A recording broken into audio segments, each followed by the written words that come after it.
Example number one, the simple interest on an investment is directly proportional to the amount of the investment. So interest and the amount of investment, they are both directly related. They're directly proportional. By investing $2,500 in certain bond issue, you obtain an interest payment of $187.5 or $187.50 at the end of the first year. Find a mathematical model that gives the interest for this bond issue at the end of the first year in terms of the amount invested P. Find a mathematical model that gives the interest of this bond issue at the end of the first year. Okay, so so what we want to do, and then so we want to create an equation. Okay, we want to create an equation so that we can relate the 2,500 and the $187.50 together. Now, they're directly proportional, meaning that if you have more investment, then there will be more interest. So the principal, K times principal, it's definitely equal to interest. Okay, so I can think about this, but we need to figure out what the K is. Okay. We need to figure out what the K is. Now, you may curiously think that, hey, Mr. Chan, can I write the equation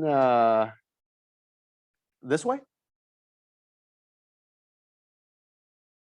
Can you? I would say, well, technically you could, technically. But practically, we don't. Why? Like, you would not see people writing this version, the one on the right. Okay. Like, if you talk to a bank would definitely not give you the equation on the right. How many of you are going to take the SAT? Okay. This K right here, not just a constant, it also means something. Do you know what it means?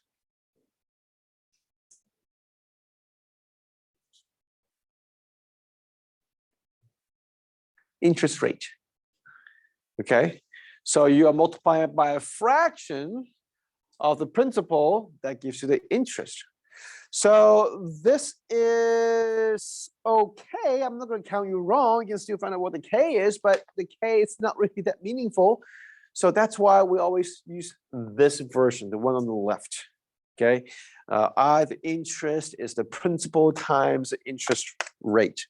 And then we go ahead and put in my interest and then my principal. All right. And then you can go ahead and find out what that is. And without a calculator, life could be pretty tough for this kind of calculation. So I'm going to use my little calculator to show what it is. So it turns out that the K value, it's a pretty nice number, yet a small number, and that is 0.075. Okay.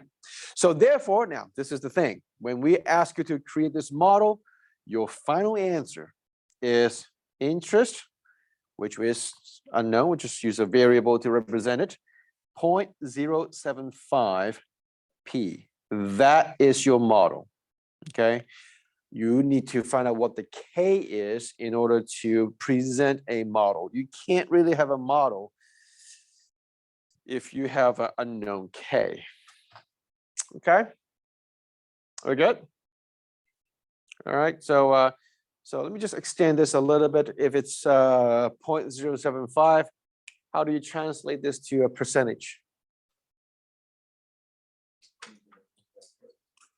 How much? Yeah, you move the decimal place two places to the right, so that would be a 7.5%. Okay, just making sure that you are well aware of the content of the SAT. Okay.